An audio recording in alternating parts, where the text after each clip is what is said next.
Assalamualaikum warahmatullahi wabarakatuh. Kami dari kelompok 2 akan membahas tentang konsep ASKEP dari penyakit asma bronkial. Di dalam ASKEP terdapat 5 komponen, yaitu pengkajian, diagnosa, intervensi, implementasi, dan evaluasi. Yang pertama adalah pengkajian. Di dalam pengkajian kita akan mengidentifikasi data klien, contohnya nama, umur, jenis kelamin, status perkawinan, pendidikan, pekerjaan, dan juga agama. Yang kedua adalah mengidentifikasi keluhan utama dari pasien, contohnya ketika klien mengeluh sesak nafas. Yang ketiga adalah riwayat penyakit sekarang. Contohnya kita menanyakan penyakit yang diderita oleh klien untuk saat ini. Yang keempat adalah riwayat penyakit dahulu. Kita menanyakan kepada pasien penyakit yang pernah dia derita. Yang kelima yaitu riwayat penyakit keluarga. Contohnya ketika pasien dan keluarga mengatakan tidak ada anggota keluarga yang memiliki penyakit asma, begitupun sebaliknya, apakah mereka mengalami penyakit asma. Selanjutnya adalah activity daily living atau aktivitas sehari-hari. Kita mengkaji kebutuhan pasien sebelum sakit dan setelah sakit. Selanjutnya kita mengkaji data psikologi pasien. Contohnya ketika pasien mengatakan pusing dan khawatir saat nafasnya sesak. Selanjutnya mengkaji data sosial pasien. Contohnya pasien dapat kooperatif saat berinteraksi dengan perawat, dokter, keluarga. Selanjutnya mengkaji data spiritual. Contohnya seperti pasien adalah seorang muslim, klien menerima penyakitnya dengan sabar dan meyakini bahwa sakitnya saat ini adalah ujian. Dan selanjutnya adalah mengidentifikasi pemeriksaan fisik atau melakukan pemeriksaan fisik. Di dalam fisik, kita akan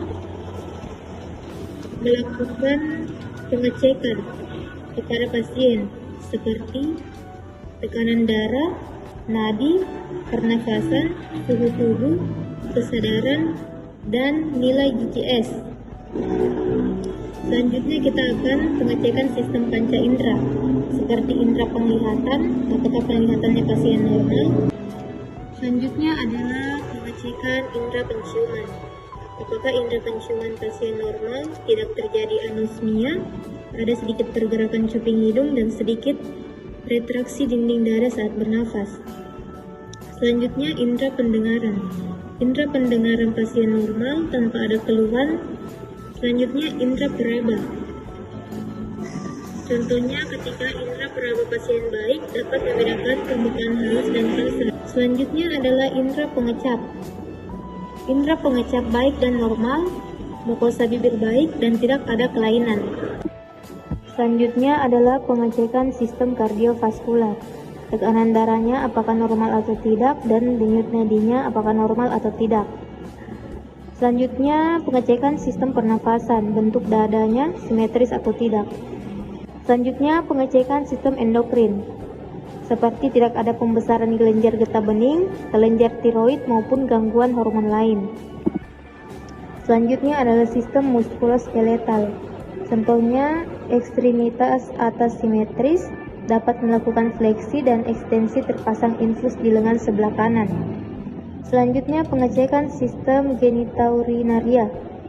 Contohnya buang air kecil tidak ada keluhan dengan frekuensi 4-5 kali per hari. Dan pasien dapat berjalan sendiri ke kamar mandi. Dan yang terakhir adalah pengecekan sistem persarafan, yaitu sistem persarafan pasien normal atau tidak ada keluhan. Selanjutnya diagnosa. Yang pertama kemungkinan kebersihan nafas yang tidak efektif. Yang kedua, kemungkinan pola nafas tidak efektif. Ketiga, kemungkinan intoleransi aktivitas atau ketidakcukupan energi untuk melakukan aktivitas sehari-hari. Dan yang terakhir, kemungkinan terjadi gangguan pola tidur. Selanjutnya, intervensi. Berdasarkan diagnosa, kemungkinan intervensi yang dapat dilakukan yaitu yang pertama, identifikasi kemampuan batuk. Yang kedua, monitor adanya retensi sputum. Yang ketiga, monitor adanya suara napas tambahan. 4. Berikan oksigen. 5. Monitor pola napas. 6. Monitor bunyi napas. 7. Monitor sputum. 8. Atur posisi klien seni flower.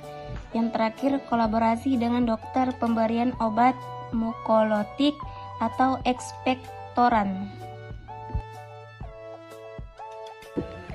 Selanjutnya, implementasi. Berdasarkan intervensi yang sudah direncanakan, adapun implementasi yang dapat dilakukan yaitu yang pertama, mengidentifikasi kemampuan batuk. Yang kedua, memonitor adanya retensi sputum. Yang ketiga, memonitor adanya suara nafas tambahan. Yang keempat, memberikan oksigen kepada klien. Yang kelima, memonitor pola nafas. Yang keenam, memonitor bunyi nafas. Yang ketujuh, memonitor sputum. Yang ke-8, mengatur posisi klien seni Fowler. Yang ke-9, berkolaborasi dengan dokter pemberian obat mukolitik atau ekspektoran. Yang terakhir, evaluasi berdasarkan intervensi dan implementasi. Evaluasi dapat dilakukan dengan melihat perkembangan kesehatan klien selama masa evaluasi dilakukan. Jika klien mengalami perubahan kesehatan yang signifikan, maka akan dilakukan intervensi ulang dan melihat kembali perkembangan klien.